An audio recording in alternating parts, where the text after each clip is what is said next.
Olá, pessoal! Estamos de volta toda quarta-feira juntos, hein? Isso é que é muito legal, preparando você para a sua prova do Enem, juntos aqui, discutindo temas importantes, levando adiante certas discussões também importantes para a sua preparação. Lembre-se. E outro ponto fundamental também, você vai estudando por um outro lado, né? Para ir acompanhando as aulas aqui. Lembre-se, nós estamos usando a prova ainda de 2010, a prova azul.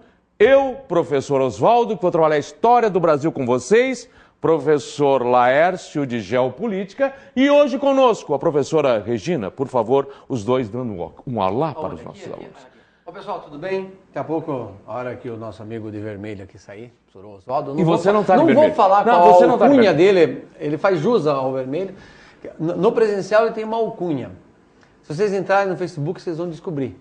Eu não vou só contar isso agora, tá bom? Muito obrigado, Laércio. Muito obrigado, muito obrigado. Professora Regina, por favor.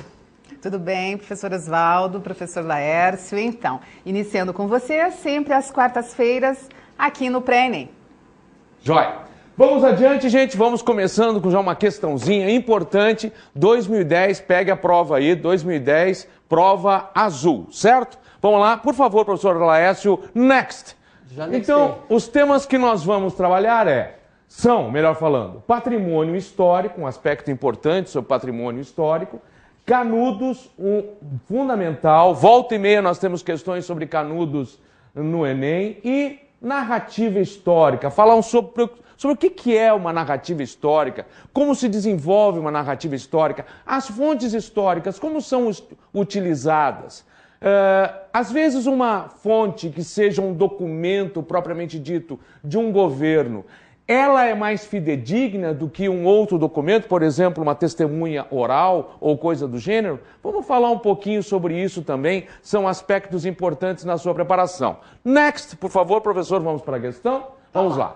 Então, questão 21. As ruínas do povoado de Canudos, no sertão norte da Bahia, além de significativas para a identidade cultural dessa região, são úteis às investigações sobre a Guerra de Canudos e o modo de vida dos antigos revoltosos. Essas ruínas foram reconhecidas como patrimônio cultural material pelo IPAM, Instituto do Patrimônio Histórico e Artístico Nacional, porque reúnem um conjunto de... importante aqui, patrimônio cultural material. Patrimônio cultural material. O que eu considero como um patrimônio material, cultural? O que é isso? Veja, por exemplo, vamos sair um pouquinho do Brasil. As pirâmides do Egito seriam o quê? Um patrimônio cultural material.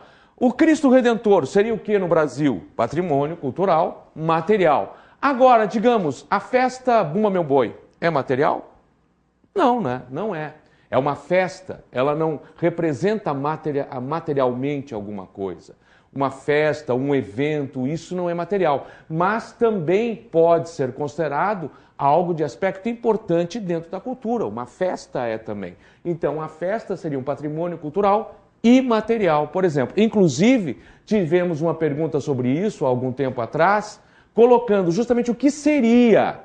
E o exemplo colocado, que era justamente a resposta certa, era uma festa, se eu não me engano, a festa do Bumba Meu Boi, por exemplo, ou a festa sertaneja, se eu não me engano, inclusive. Com o próprio Cristo Redentor. Exato. Só que o Cristo Redentor é material, só que ele representa o quê? Uma religião que é imaterial. Mas então, não ele em si propriamente dito. Então tem que tomar bastante cuidado na hora dessa pegadinha, entre aspas, que pode acontecer. Entender o que é esse patrimônio imaterial. É tudo aquilo que representa algo, mas ele não está fisicamente materializado, né? Como, por exemplo, um monumento, né? Vamos adiante, então? Vamos lá. Por favor, next. Já está lá faz tempo. Obrigado, professor. Muito obrigado, muito obrigado. Muito obrigado. Esse cara... gente, por favor. Não, aqui. Não, eu não vou aguentar esse cara por muito tempo. Ainda bem que a professora Regina está aqui, ajudando, colaborando, porque este cara... Vou contar um negócio para vocês. Aliás, gente, por favor, vem com a câmera. Hoje você vai explicar por que essa coisa está rodando aqui, né? Porque a Terra gira. Porque a Terra não está parada. 2 aulas que ele traz isso, ele não usa. Só fica enervando É o aqui. meu mascote. Deixa Tem um ele mascote? aqui. É. Tá bom, é Diga mascote. Trazer, o que o professor Não, de tudo bem. história traria como mascote? Me fale. Então vamos continuar Isso, aqui continua, com a questão? isso, Obrigado. é. Vamos Tá, continuar continua. com a questão? Vamos continuar com a questão. Vamos lá. Você não respondeu a minha pergunta, Não, mas não tudo vou bem. responder. Objetos arqueológicos. Agora vamos lá. Representa o quê? A. Objetos arqueológicos e paisagísticos. B. Acervos museológicos e bibliográficos. C. Núcleos urbanos e etnográficos. D. Práticas e representações de uma sociedade. E. Expressões técnicas de uma sociedade extinta. Qual das alternativas você acha correta? Dê uma pensadinha. Vamos voltar para cá então. Primeiro, vamos conversar um pouquinho sobre Canudos propriamente dito. Next, por favor, professor. Muito obrigado. De nada. Ocorreu no período da República Oligárquica, né? Então a nossa primeira república foi de 1894 a 1930. Vamos dar uma traduzida? Oligárquica, olig, pequeno grupo, arquia, que está no poder. Um pequeno grupo que está no poder, o que é? Uma elite. Então, a república das elites, da elite brasileira, principalmente qual? A elite do café, os cafeicultores. Lembra da política do café com leite? Foi justamente durante esse período em que nós tínhamos a elite cafeeira, que representava São Paulo, e os produtores de leite, lá em Minas Gerais, que representavam o estado deles também. E aí nós temos a política do café com leite, exato? Então vamos lá. Foi durante o governo de Prudente de Moraes, 1894 e 1898, que ocorreu o movimento messiânico liderado por Antônio Conselheiro, denominado Guerra de Canudos, justamente aqui no norte da Bahia. Importante, movimento messiânico. O que é um movimento messiânico? O próprio nome está dizendo também. Você tem um Messias, alguém que se coloca como escolhido de Deus para levar o povo à salvação. No caso, aquele povo extremamente sofrido, aqueles trabalhadores extremamente sofridos ali daquela região, que sofriam nas mãos dos coronéis ali da região, e Antônio Conselheiro passa, arrebanha essa gente e leva com ele para formar uma comunidade, a comunidade de Canudos. Então, um movimento messiânico, porque tem um líder religioso, um Messias, que vai levar esse povo propondo uma salvação. Importante, este movimento você não vê apenas como movimento messiânico, muita atenção, tá? Ele pode também ser colocado, de acordo com alguns historiadores, como um movimento milenarista. Então, cuidado, hein? Pode aparecer como movimento messiânico e movimento milenarista. Por que milenarista? Porque, de acordo com alguns historiadores especializados no tema, Antônio Conselheiro jamais se disse um salvador. Ele jamais disse, eu sou o salvador. Então, neste sentido, não poderia ser caracterizado, de acordo com alguns, como um movimento messiânico, e sim como um movimento milenarista, isto é, Antônio Conselheiro pregava o final dos tempos, né, o juízo final, a vinda do reino de Deus, né, que foi entendido naquele período oportunamente, né, por alguns grandes proprietários de terras locais, como uma intenção do retorno do reino, isso da volta da monarquia, que foi utilizado, inclusive, contra ele esta ideia, certo? O movimento de Canudos. Tem alguma coisa para nos comentar sobre isso, professor Laércio? Por favor, sei que o senhor está aí com um livro especial para mostrar. Bom, professor Oswaldo, acho que, sem dúvida, um aluno do ensino médio, quem vai fazer Enem, no mínimo, tem que ler alguns, se não ler inteiro, tem que ler alguns capítulos desse livro. Você está vendo aí a capa de Os Sertões, Euclides da Cunha, essa pintura de Aldemir Martins, tem várias versões, essa minha é do Aldemir Martins, uma obra sensacional, Canudos só ganhou lá. A projeção que ele tem hoje, por causa desta obra.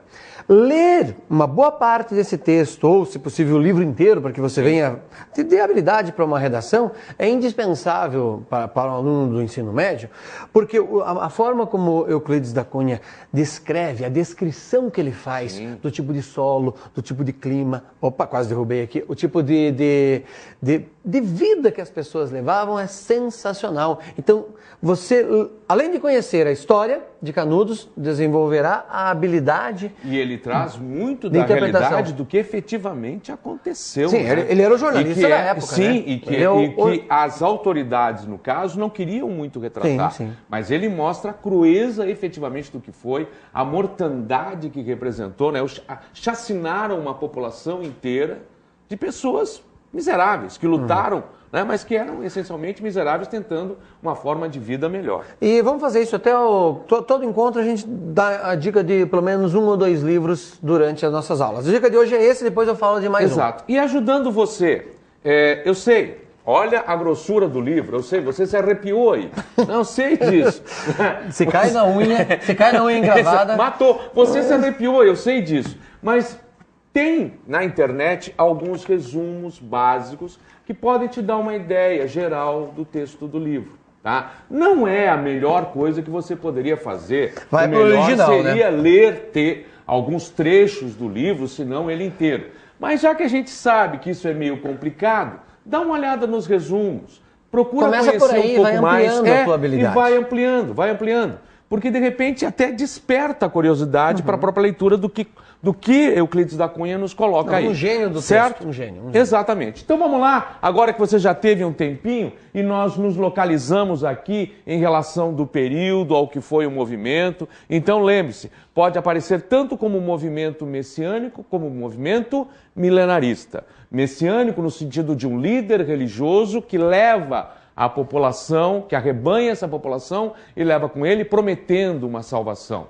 Movimento milenarista, quando ele prega a ideia de final dos tempos, né, mas que ao mesmo tempo ele não se apresenta como este Salvador. Pode aparecer até uma discussão sobre essas duas visões sobre o movimento de Canudos, sobre a Guerra de Canudos, importante destacarmos. Diga, meu amigo. Mostra, por favor, a tela que está na imagem lá. Isso aí é uma coisa que você trouxe extra para falar da questão. Exatamente. E mostrando lá, destaca de novo o lugar onde aconteceu a Guerra de Canudos. Tudo bem, aí você mostrou para o nosso aluno onde que estava. Exato. Agora veja como é que apareceu no Enem. Olha o enunciado da questão cobrando esta habilidade. Ó. As ruínas do povoado de Canudos, no sertão norte da Bahia, além de significativas para a identidade cultural desta região, e cobrando que o aluno tivesse uma noção de localização. Exatamente. Você ajudou ele a aprender aqui, só que no dia não teve isso. Não teve. Isso é importante. É alguma coisa que eu estou somando, como eu disse. Qual é a nossa intenção aqui? Não é pura e simplesmente responder as questões, porque senão essas questões não vão cair de novo, mas ir além delas. A ideia pode ser questionada. Exatamente, a ideia pode aparecer, mas não a questão propriamente dita. E a nossa ideia aqui é ir, a partir das questões, além, abordando outros temas que podem cair na sua prova e outros aspectos daquele assunto que podem cair na sua prova também. Certo? Então vamos lá, next, para as alternativas. Então a nossa alternativa correta é a alternativa A. Espero que você não tenha colocado como o B, um acervo museológico ou bibliográfico, que não era um núcleo urbano e nem etnográfico, não representava uma etnia ali.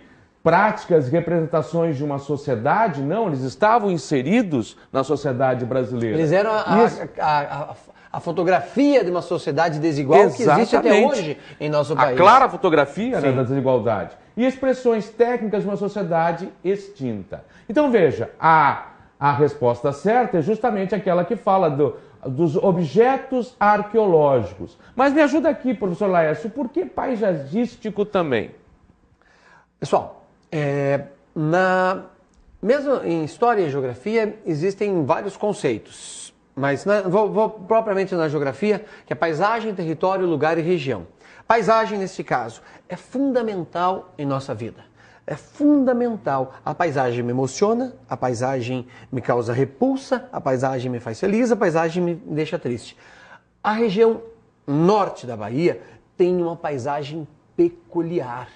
A paisagem é importantíssima. Entenda que só existe paisagem a partir da visão.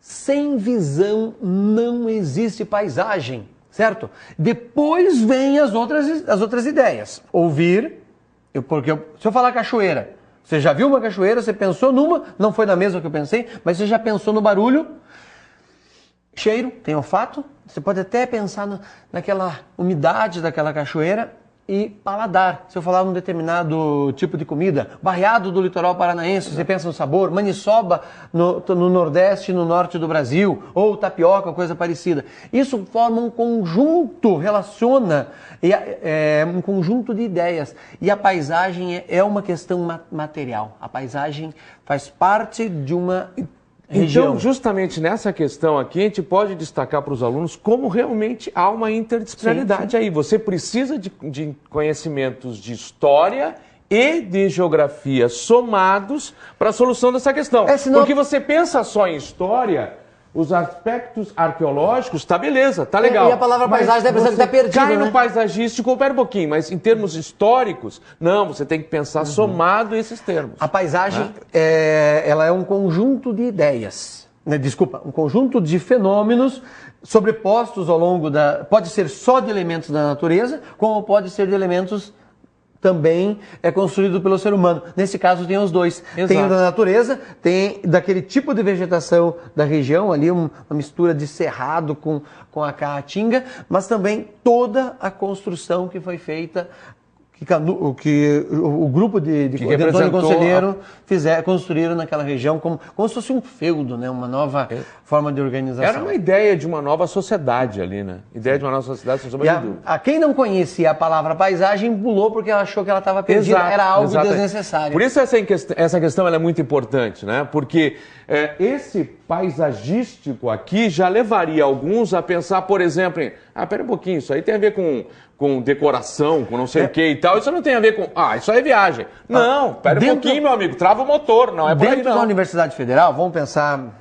Mas pode ser qualquer outra federal no Brasil. Tem o curso de arquitetura. Um arquiteto é um dos responsáveis para construir paisagens, seja urbana para uma cidade, ou seja simplesmente uma casa. Claro. O engenheiro, idem.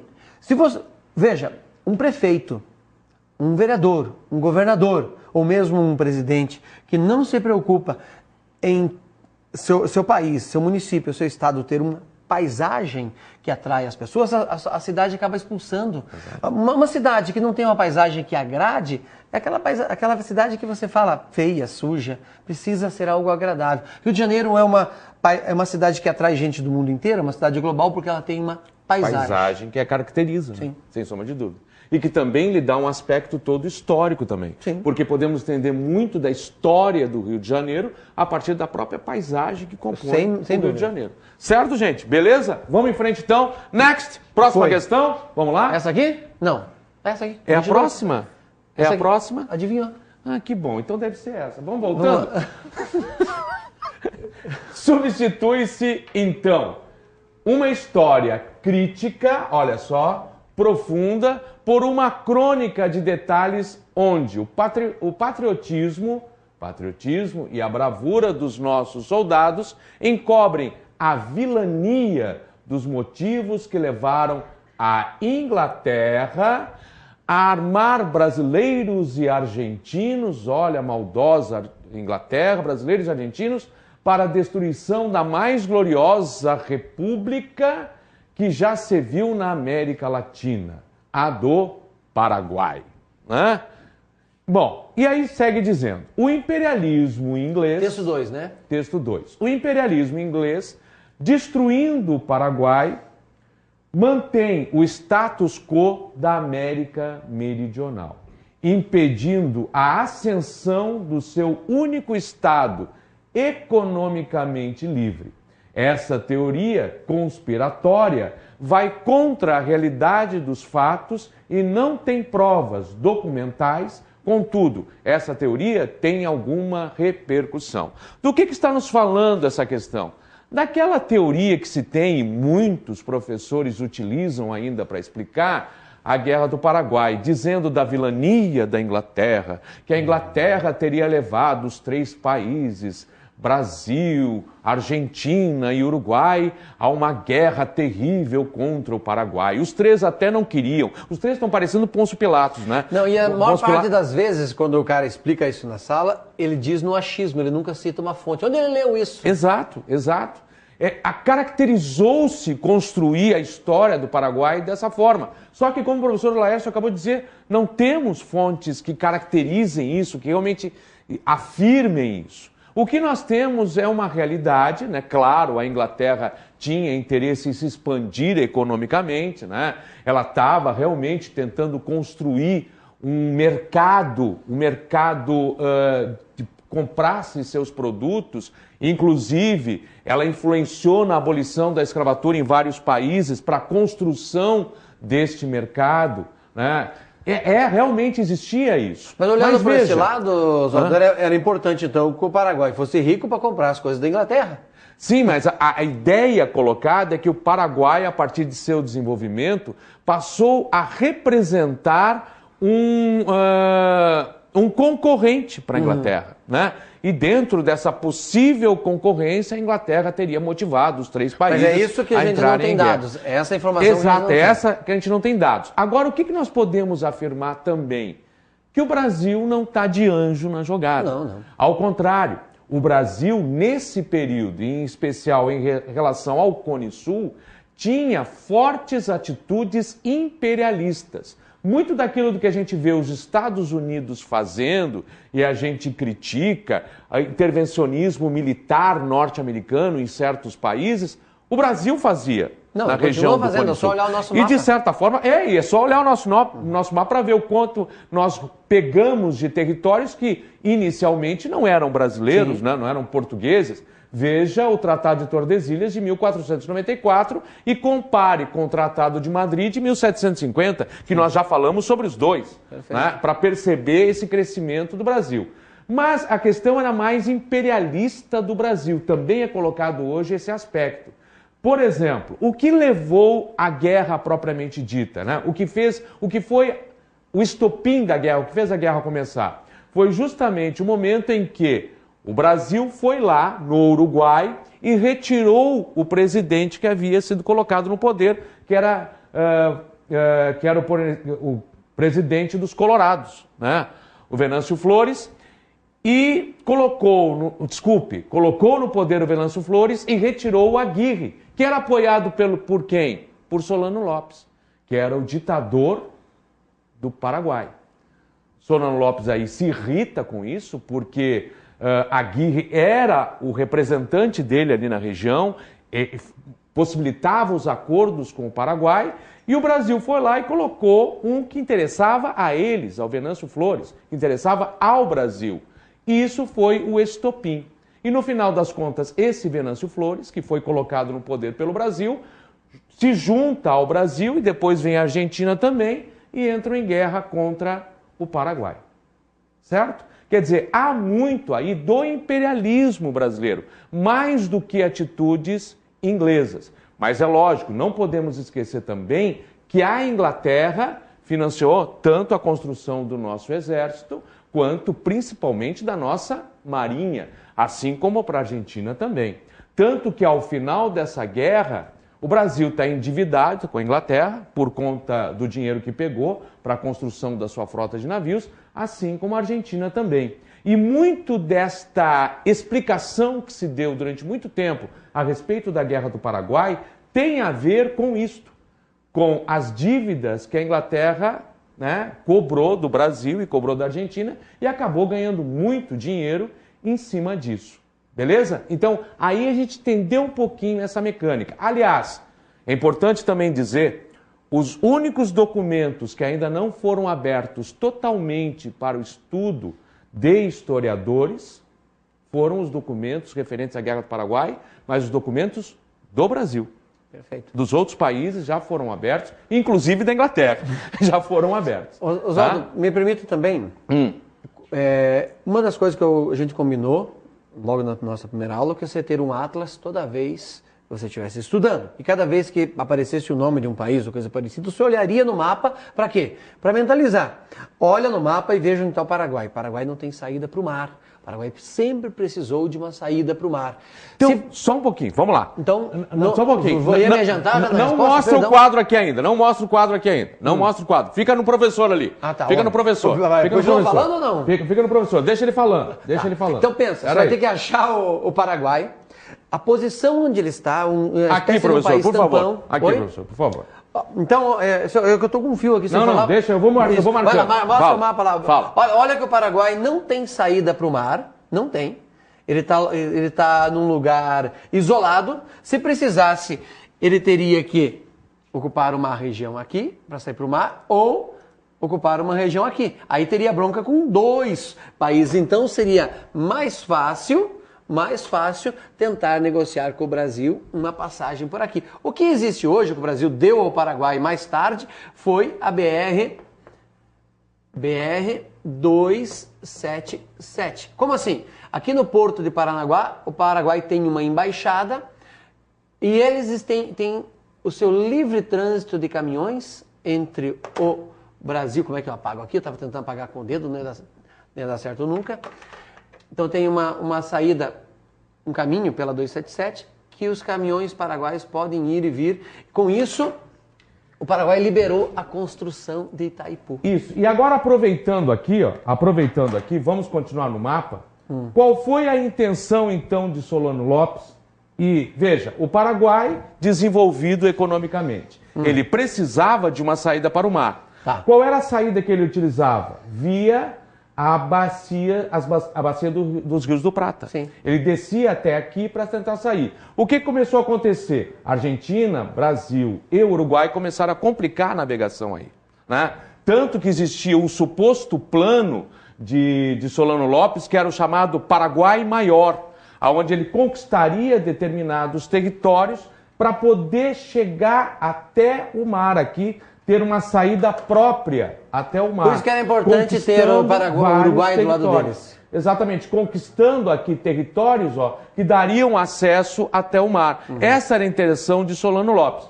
Tanto que, quando a guerra inicia, o primeiro lugar que ele ataca é justamente uma região do Mato Grosso, para ir tomando territórios do Brasil. Veja o que o professor Laércio estava dizendo. É importante você ter um mapa junto, né? Porque nós, falando aqui, você não está visualizando a questão. É importante o mapa para você poder visualizar. E nem sempre muito ele vai trazer. Agora, Exato. se você tem o domínio, Exato. como ele não trouxe no primeiro a questão do professor Oswaldo, e como também não trouxe nessa. O professor Oswaldo só colocou agora para ampliar e dizer, você precisa sempre olhar o mapa. E veja, essas questões que envolvem a Guerra do Paraguai, elas são muito mais complexas. Por isso que se tem uma versão que hoje é muito questionada, que é essa versão de que a Inglaterra seria a grande vilã. Por exemplo, fontes atuais mostram que o embaixador norte-americano no Paraguai influenciou o Paraguai a entrar em guerra contra o Brasil. Meio que disse, vai que a gente te ajuda, Solano, vai que a gente te ajuda. Só que não ajudou, mas vai. Por quê? Porque também é um outro aspecto. O Brasil não era muito bem quisto na América, em especial em relação aos Estados Unidos. Por quê? Porque o Brasil era a única monarquia no meio de uma América republicana. Sim. Né? E isto escravista fazia... ainda nesse momento. Exatamente. E isto fazia parecer que o Brasil estava mais ligado à Europa do que à América. E aí nós temos um ponto fundamental aí chamada Doutrina Monroe. A América para os americanos. Uma doutrina criada em 1823. E o Brasil fugia, aparentemente, desse aspecto doutrinário. Fugia disso. Não estava muito preocupado em uma América para os americanos. O Brasil parecia mais ligado à Europa. Tanto que o Brasil vai ter uma simpatia maior dos Estados Unidos apenas quando se tornar uma república a partir de 1889. Isto não quer dizer, e eu sei que você está lembrando disso, mas espera aí, professor, os Estados Unidos foi o primeiro país a reconhecer a nossa independência em 1822. Sim, foi, sem sombra de dúvida, mas por outro aspecto. Os Estados Unidos precisava de países que se somassem a ele como países independentes na América para a consolidação da própria situação norte-americana. Então, era um outro aspecto, uma outra situação, certo? E agora vamos para as alternativas, então. Fica ali no professor de novo. Fica no professor de novo ali. Chegou lá. Deixa eu voltar aqui, deixa eu voltar. Já tá lá, já tá ali. Ó. Tá aqui? Você se atravessou, né? Muito obrigado. Mas eu falei pra você que se atravessou. Voltando, você não prestou atenção. Só isso. Eu quero romper essa dupla. Eu não aguento mais esse sujeito. Certo, gente? Vamos lá. Uma leitura dessas narrativas divergentes demonstra que ambas estão refletindo sobre as duas narrativas colocadas, a carência de fontes para pesquisa sobre reais motivos dessa guerra. Não fala em carências ali no texto, não fala em carências. O caráter positivista das diferentes versões sobre essa guerra, não tem ali. Positivista? O que é positivista? Uma linha de pensamento que nós temos do século XIX para o século XX que marcou a nossa própria proclamação da República. Anote isso, rapaziada. Uma ideia fundamental de o desenvolvimento de melhores tempos, da construção de uma sociedade ideal, da sociedade predestinada, aquilo que deveria também se construir para isso, um passado representativo, um passado que exaltasse a nação, os grandes valores. E dentro dessa exaltação da nação e dos grandes valores, enaltecer uma guerra vencida é excelente, né? Como se simplesmente a letra resolvesse os problemas. Ordem e progresso. Exatamente. Você tem um ordenamento jurídico que vai trazer progresso. Exato. Não é assim? Então vamos lá. O resultado das intervenções britânicas nos cenários da batalha, não falo em nenhuma intervenção da Inglaterra na batalha. A dificuldade de elaborar explicações convincentes sobre os motivos dessa guerra. Explicar convincentemente, vamos lá, vamos adiante. E o nível de crueldade das ações do Exército Brasileiro e argentino durante o conflito. Fala na crueldade? Não fala na crueldade. É o seguinte, você está numa guerra, né? Exato. Carência de fontes e pesquisas sobre reais motivos da guerra? O que você acha, Laércio? Nós temos a carência dessas fontes? Bom, você me disse antes que elas não foram abertas. Não foram abertas. Então... E se elas não foram abertas, eu tenho acesso a elas? Não. Então, será que é essa? Vamos para a alternativa? Vamos dar uma olhadinha? A dificuldade de elaborar explicações convincentes sobre os motivos desta guerra. Não, gente, essa aqui não é a correta, não. Desculpem, é esta aqui. Tá? Bom. A carência de motivos. Beleza? Joia. Esta aqui está errada. Carência de fontes. Esta aqui de cima. Porque elas estão guardadas e não posso fazer a consulta. Exato, é a carência. Eu não tenho como pesquisar as fontes. Beleza? Tá ali, gente... Olha, tem uma imagem que você não trabalhou ainda. Era só... É que eu pulei justamente para nós chegarmos naquele mapinha rapidamente. A Guerra do Paraguai, 1865, 1870. Beleza? E essa imagem também, ela me lembra também bastante a Revolução Francesa. Não está uma pintura pensando na Revolução Francesa? Isso é um aspecto importante. Veja bem, o que nós temos aqui? Sempre nas imagens construídas no século XIX, você vai ter a construção da ideia de sempre um ideal, da construção de sempre um ideal. E isso se representa principalmente através da Revolução Francesa. Se nós pegarmos a obra da Liberdade Guiando o Povo, da Revolução Francesa, de Delacroix, exatamente, a moça com os seios nus guiando o povo, é a ideia de um ideal. Se nós pegarmos Marechal Deodoro com a espada erguida, né, proclamando a nossa república, você tem ali a construção de um ideal. Por que o cavalo? Por que a rédea na mão dele? O cavalo, de uma certa forma, representa a nação. E as rédeas na mão dele representam o poder dele. Mostra a imagem de novo, por favor. Vamos lá. Olha só, a gente vê esses cavalos bonitos. Na época era mula, pessoal. Na época o pessoal andava... Não Exato. A mula. Primeiro, a mula é mais forte. Segundo, a mula aguenta muito mais do que um cavalo. Exatamente. Gente, continuamos daqui a pouco. Um abraço. Tchau, tchau.